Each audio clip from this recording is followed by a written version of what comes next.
Le Président, vous pouvez poursuivre, Monsieur Tiger. Merci, Monsieur le Président. En ce qui concerne les accusations proférées à l'encontre des enquêteurs, deux exemples supplémentaires de ce que M. Karadzic considère comme une erreur. Karadzic déclare que Mikovic a commis des erreurs, je cite, qui invalident tout ce qu'il a apporté dans cette affaire. Fin de citation. Mais sur la base des citations de Karadzic, il est impossible de savoir quelles sont les parties du témoignage qu'il considère comme des erreurs. On peut voir cela au compte-rendu d'audience, page 8591 à 92 ou page 8631-33. Et à la fin de ce passage, d'ailleurs, le président de la Chambre réprimande le Dr Karadzic pour l'inutilité de sa ligne de questions constituant à demander aux témoins de dessiner des lignes sans aucun sens. De la même manière, il déclare que Emir Turkisic a fait des erreurs, page 9066 à 9069. À la fin de ce passage, le président lui indique ne pas bien comprendre où il voulait en venir. Et je cite le juge, je voulais en réalité vous faire répéter votre question. Nous vous inviter à conclure. Nous n'avons pas bien compris quelle était la question et quelle était la réponse. Karadzic a remis en cause son fondement et de la même manière la crédibilité de témoins internationaux. Par exemple, à la page 47 1980, il accuse à tort Jeremy Bowen d'avoir menti au sujet de la position des artilleurs serbes. En réalité, Bowen a reconnu dès le début de son témoignage qu'il avait fait une erreur en ce qui concerne l'emplacement, la localisation de l'auteur de tir sur un bus d'enfants lors d'un de ces reportages en raison du fait qu'il n'était pas dans la ville depuis très longtemps. Mais il a souligné que cette erreur était sans conséquence sur l'authenticité globale de ses observations. Un compte rendu d'audience, page 10079 à 81. Un autre exemple, page 47 974, Karadzic affirme à tort que Branberry a admis que les musulmans utilisaient des stratagèmes pour tromper la communauté internationale. Fin de citation. Et accusé Banbury de s'être abstenu de le mentionner dans sa première déclaration. En réalité, comme on peut le voir aux pages 13 369 à 70, Banbury a seulement convenu que les autorités serbes de Bosnie proféraient de telles accusations et qu'il avait pris note de leurs avertissements. Fin de citation. De la même manière, Karadzic a tenté son succès de contester la déposition de Harland en prétendant, page 47 976, que Harland avait dit lui-même qu'il était là pour défendre le gouvernement et que les mesures et accords ne s'appliquaient pas aux forces gouvernementales. Fin de citation. Il a cité le compte-rendu d'audience, page 2066, et les paragraphes 31-33 de la déclaration consolidée de Harland. Aucune de ces références ne contient de preuves étayant cette thèse. Je voulais à présent parler des arguments avancés par l'accusé au sujet de Srebrenica. À titre liminaire, je dirais que aux pages 48 024 à 28 du compte-rendu d'audience, Karadzic prétend que les fosses liées à Srebrenica contiennent des victimes antérieures à 1995. La pièce à conviction, P4841, est une liste de personnes portées, une liste dressée par la Commission pour les personnes disparues de la BIH, exhumée dans plusieurs municipalités, en ce compris Zornik, entre 1996 et 2007. Je vous renvoie à la pièce P 4837, paragraphes 31, 64 et 72. Karadzic, je parle de personnes dont la disparition date d'avant 1995 et déclare qu'il faut les soustraire au total des victimes de Srebrenica de 1995. Mais ce raisonnement est biaisé. Ces personnes évoquées dans la pièce à conviction P 4841, dont la disparition date d'avant 1995, n'ont pas été comptabilisées par Jans et ne font pas partie du nombre total des 5 977 victimes identifiées dans des fosses liées à Srebrenica. et je vous renvoie au paragraphe 170-171 de la description des événements de Srebrenica. 2 personnes mentionnées dans la pièce à conviction P 4841, ligne 2025 et 2128, présentent des dates de d'expiration du 12 juillet 1990 et 12 juillet 1905, respectivement. Et il est clair que l'année de disparition consignée pour ces 2 personnes est une erreur de saisie manifeste. Et en fait, la Commission internationale pour les personnes disparues a enregistré cette date de disparition pour ces 2 personnes comme juillet 1995, P 5913. J'aimerais attirer l'attention des juges de la Chambre sur la pièce P 4771, page 145, ligne 294 et page 107, ligne 18. J'aimerais maintenant passer au gros des arguments présentés par l'accusé sur Srebrenica. Alors, quelle est la thèse de la défense? Maître Robinson a déclaré jeudi dernier que des milliers de prisonniers musulmans de Bosnie ont été exécutés par Frankos, Dražen Erdemović et leurs hommes. Page du compte-rendu 47 952 à 53. Et il affirme que la déduction raisonnable à tirer de cela est que, et je cite, Karadzic n'avait jamais planifié ni ordonné ces exécutions, qu'elles lui avaient été dissimulées et qu'en conséquence, il n'est pas coupable de génocide. Fin de citation. Page 47 938 du compte-rendu. Voit aussi page 47 947, ligne 16 à 17. Il a poursuivi lorsqu'il faisait référence à la conversation interceptée du 2 août dans laquelle Beara Estevo parle de récupérer des hommes de la République qui s'étaient enfuis par le fleuve Drina, que Beara aurait pu dire que cela ne serait pas à l'avantage de Karadzic de se mettre d'accord sur des échanges et qu'ensuite le manque de prisonniers de Srebrenica était devenu quelque chose de connu et que cela montre que Karadzic n'avait pas connaissance que les prisonniers seraient exécutés ou ont été exécutés.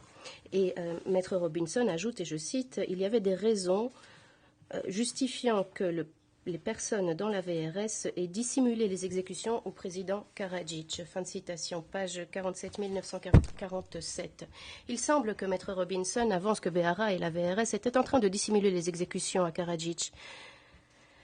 C'est également ce qui est dit ou évoqué dans le mémoire en clôture de la défense, paragraphe 3039, 3110, 3114, 15, 3153, 3181, 84, 3257, 3259 et 60, 3280 et 80, 3285 et 3298. Alors, qui Karadzic accuse-t-il? Il a déclaré le 2 octobre, le jeudi, je cite, « Que s'est-il passé lorsqu'ils sont entrés dans Srebrenica? J'ai vu quelques tueries qui ont eu lieu de la part de membres de cette section bien connue et des membres de cette section ont participé aux tueries de prisonniers de guerre. » Page 48 082 du compte-rendu. Il fait référence au 10e détachement de sabotage. Ensuite, je poursuis la citation. « Aucun de mes généraux ou ministres n'aurait dû être accusé, encore moins condamné à de longues peines d'emprisonnement. C'est la justice qui a été condamnée. » Fin de citation. Page du compte-rendu 48 025 et 48 026. Donc, est-ce que Karadzic n'est pas en train d'accuser Beara, mais est-ce que Maître Robinson le fait? Est-ce que la défense accuse Mladic et l'état-major principal de la VRS ou pas? Quelle est la thèse de la défense? Quoi qu'il en soit, accuser Beara qui a déclaré, qui a dit à KDZ 320 que ses ordres de se débarrasser des prisonniers musulmans à Zvornik venaient de 2 présidents. Nous retrouvons cela aux mémoires en clôture de l'accusation paragraphe 992 à 95 et qui a dit que Stevo, lors de la conversation interceptée du 2 août, qu'il devait le dire à notre chef et au chef suprême, c'est-à-dire à Mladic et à Karadzic, eh bien, accuser Beara n'expie pas Karadzic. Maître Robinson et Radovan Karadzic accusent les exécutants tels que Frankos et Dražen Erdemović. Mais ces deux personnes étaient membres du 10e détachement de sabotage. Cette unité était directement subordonnée à Mladic. Paragraphe 823 de notre mémoire. Elle était sous le commandement et le contrôle de Mladic et de Radovan Karadzic. Le 16 juillet 1995, 8 membres du 10e détachement de sabotage, notamment Kos et Erdemovic, se sont rendus, suite à des ordres de leur base à Dragachevac, au QG de la brigade de Zvornik. De là, on les a emmenés à l'exploitation agricole de Branievo, où ils ont exécuté plus de 1000 musulmans. Behara leur a dit, juste après les exécutions, je cite, « Vous avez fait du bon travail et l'État vous en sera reconnaissant. » Fin de citation. Notre mémoire, compte faire notre mémoire, paragraphe 1014 à 1020. Et l'État de Republika Srpska leur a été reconnaissant. En janvier 1995, le VRS et le MUP, les dirigeants, notamment Dragan Kijac, le ministre de l'Intérieur à l'époque, ont collaboré pour protéger les membres du 10e détachement de sabotage d'être arrêtés et transférés au TPI grec en délivrant de fausses cartes d'identité. Paragraphe 1070 de notre mémoire en clôture. Le 22 mars 1996, Karadzic a rencontré Mladic. Confère paragraphes 1058 et 59, ainsi que les paragraphes 1071 à 74 de notre mémoire en clôture. La secrétaire d'État américaine, Mme Albright, venait de se rendre sur les sites d'exécution et d'ensevelissement à l'exploitation agricole de Branievo, qui se trouve dans la région de Pilica. Et Karadzic en a parlé dans ses plaidoiries. Il a déclaré, je cite, « Rien ne s'est passé à Srebrenica. Mon attention est attirée sur Srebrenica et sur les civils. Et quoi qu'il se soit passé, a eu lieu à 80 ou 100 km de Srebrenica et cela n'a pas été infligé à des civils. » Et bien sûr, lorsque nous avons obtenu les premiers éléments de preuve convaincants que ces dépouilles mortelles en surface ont été dévoilées, lorsque Madeleine Albright s'en est rendu compte, il y a eu des ordres pour enquêter. Et le procureur militaire a déclaré que personne ne savait rien et personne ne veut rien en savoir. Voilà une réponse immédiate. Page 48023 du compte-rendu d'audience. Karadzic n'était pas honnête. Souvenez-vous de l'entrée du carnet de Mladic sur ce que Karadzic a déclaré suite à la visite d'Albright. Je cite, « On a mis les petits plats dans les grands pour Albright. Elle s'attendait à ce que l'on retrouve 1200 dépouilles musulmanes à Pilica, mais il y en a eu 5. » Fin de citation. Page 47 de la pièce P 1490. Lorsque Karadzic a déclaré que Albright s'était attendu à trouver 1200 dépouilles, il faisait référence à un récit des exécutions de l'exploitation agricole de Branievo qui avait été publié dans la presse de Bosnie ce jour-là. Un entretien avec Dražen Erdemovic, l'un des bourreaux, que lui-même et Maître Robinson accusent. Pièce P 6451. Les subordonnés de Karadzic ont mis les petits plats dans les grands, je reprends l'expression, pour Madeleine Albright. Que voulait-il dire par cela? Eh bien, il est clair qu'il savait que les corps des musulmans de Bosnie, garçons et hommes, avaient été retirés des fosses communes à Branievo et réenterrés des mois plus tard. Voilà pourquoi ils n'ont trouvé que 5 dépouilles là-bas, comme l'a dit Karadzic.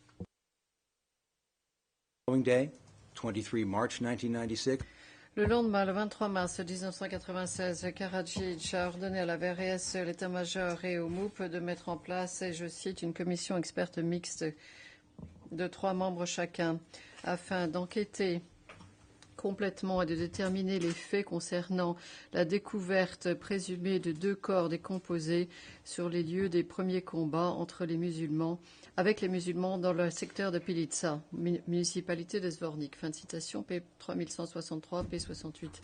Tel est l'ordre qu'a cité Karadzic lors de ses plaidoiries à la page du compte-rendu d'audience 48023. Mais il n'y a pas eu de combat dans la région de Pilica, confère page du compte-rendu d'audience 25 357. Il n'y avait que des exécutions en masse de prisonniers musulmans non armés. L'ordre de Karadzic était un simulacre. Si cela faisait partie de sa dissimulation, les membres de la commission du MUP et du VRS ont donné de leur assurance et ont dit qu'il n'y aurait pas de véritable enquête. Et cela, effectivement, n'a pas eu lieu. Ce qui a été confirmé lors d'une réunion du 25 mars présidée par Dragomir Vasic, le procureur militaire Predrag Trinic, qui a assisté à la réunion, je cite, par accident, a rapporté par la suite, et je cite, « Aucune des personnes présentes n'était au courant d'aucun détail, ni des actions qui devaient être entreprises, et personne n'a été informé à ce sujet sur ce qu'on allait trouver sur les lieux. ou plutôt personne ne souhaitait le savoir. Fin de citation. Confère notre mémoire en clôture au paragraphe 1074, p. 3163. Karadzic a fait allusion à ces éléments lors de sa plaidoirie à la page du compte-rendu d'audience 48023. Il n'y a jamais eu d'enquête ou de poursuite que ce soit menée soit par la VRS, soit par le MOUP au sujet des événements Srebrenica. Et il n'y avait aucune intention à cet égard non plus.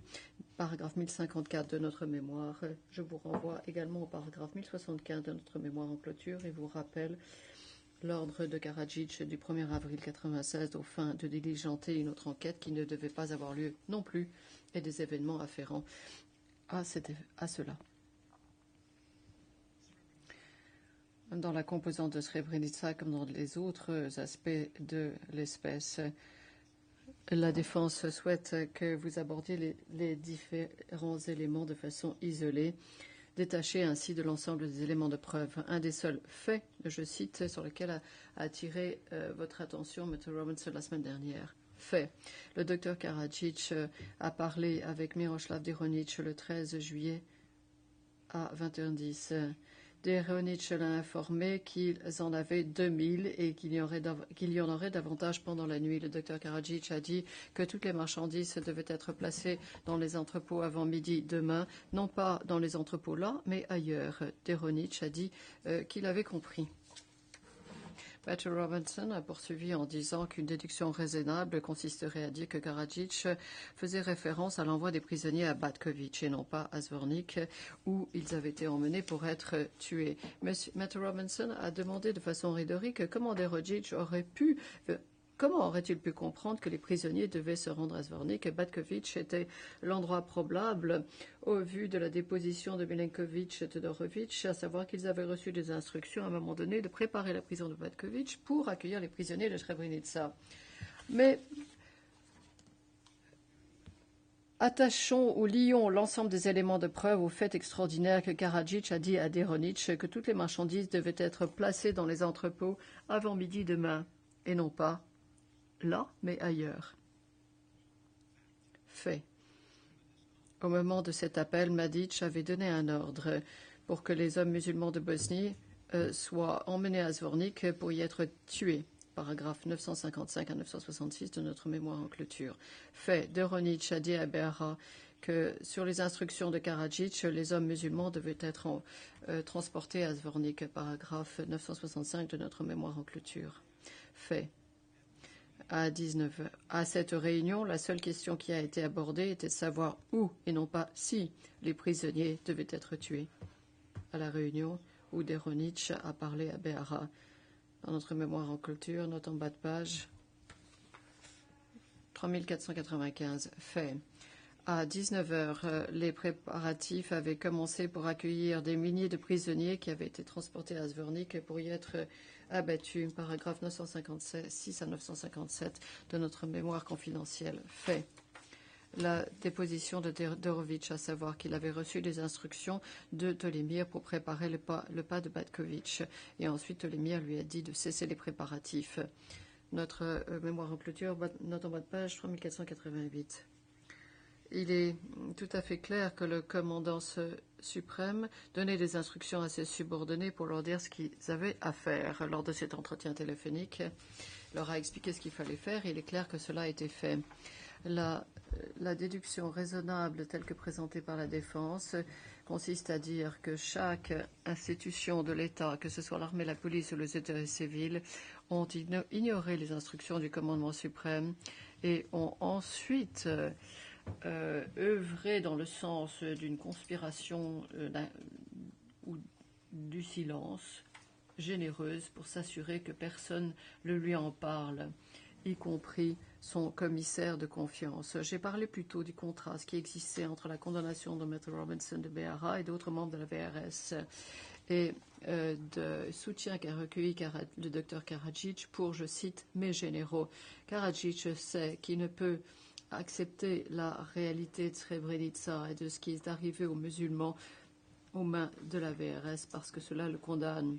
Cela condamne l'homme qui avait son doigt sur le bouton de l'opération, placé son doigt sur le bouton de l'opération depuis le début, qui l'a contrôlé, qui a contrôlé les phases de la planification de cette opération, qui avait donné des instructions pour déplacer les prisonniers du dernier endroit où ils auraient une chance de survie à un endroit où ils n'avaient aucune raison d'être, si ce n'est d'être exécuté. L'homme qui devait donner son accord pour toute modification des opérations pour permettre aux hommes musulmans et aux garçons de s'échapper vivants, dont les hauts représentants se sont rendus dans le secteur et lui ont fait rapport de ce qui s'y passait, qui gloussait au sujet des réensevelissements qui empêcheraient le reste du monde de savoir ce qui était véritablement passé, et qui a mis en place des enquêtes, des simulacres d'enquête, comme une feuille de figuier pour couvrir ses pas. Il sait quelle est sa responsabilité qui est exposée ici par l'ensemble des événements de preuve qui sont écrasants, et il souhaite donc traiter chaque élément de façon isolée ou de façon irrationnelle, de le rejeter tous. Madame, Messieurs les juges, s'agissant de la composante Srebrenica, comme pour l'ensemble de l'espèce, le docteur Karadzic n'a cessé de déployer des efforts pour se justifier, pour détourner, pour essayer de noyer le poisson, de déformer, tout simplement de dénaturer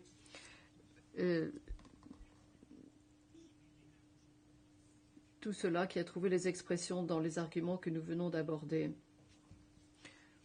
Il n'a cessé d'avancer des généralisations et des choses qui n'ont pas été étayées, et il les a juxtaposées à des situations qui déformaient la réalité, qui l'inversaient ou même qui l'inventaient à nouveau. Il ne s'agissait pas de tentatives éphémères d'un homme non instruit, mais d'un homme désespéré qui a tenté de nier les faits qui le condamnent.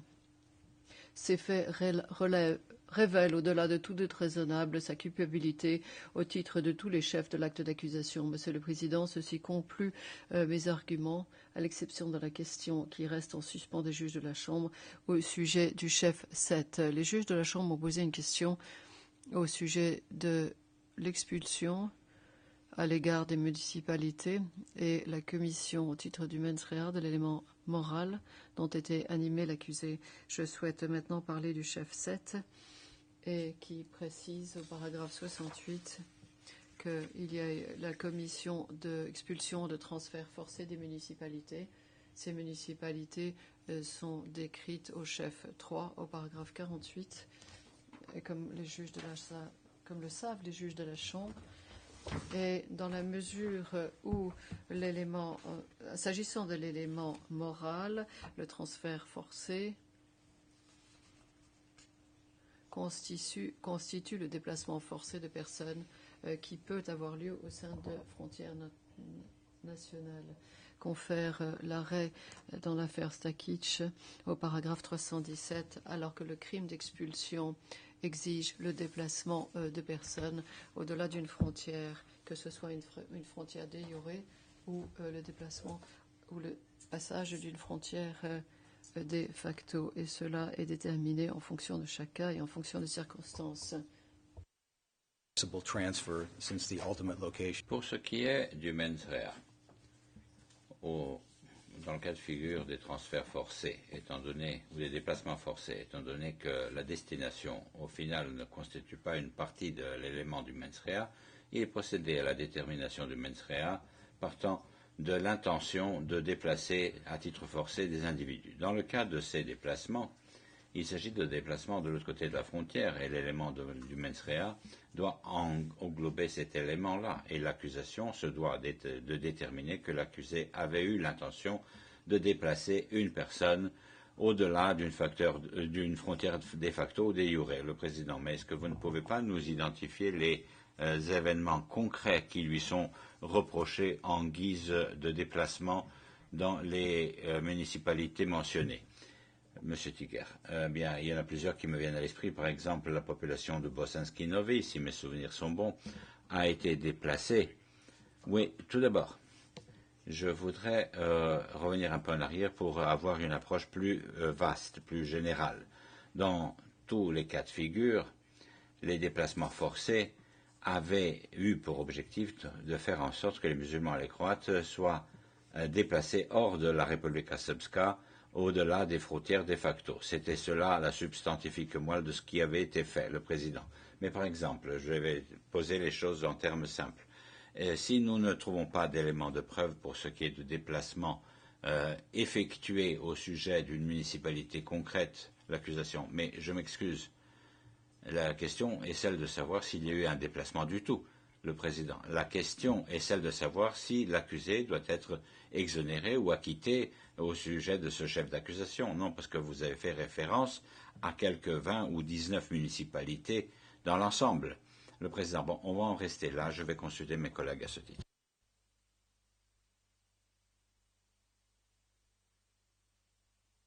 Yes, the chamber will leave. Le président, la Chambre va en rester là. L'accusation, juste une petite possibilité, Monsieur le Président. Au paragraphe 48, nous avons identifié un certain nombre de municipalités à titre individuel. Le Président, bien, Monsieur Tiger, et on les individue auquel cas. Le Président, avant que de faire une pause, est-ce que nous pouvons passer brièvement à huis clos partiel, je vous prie. La greffière, nous sommes en audience publique, Madame, Messieurs les juges.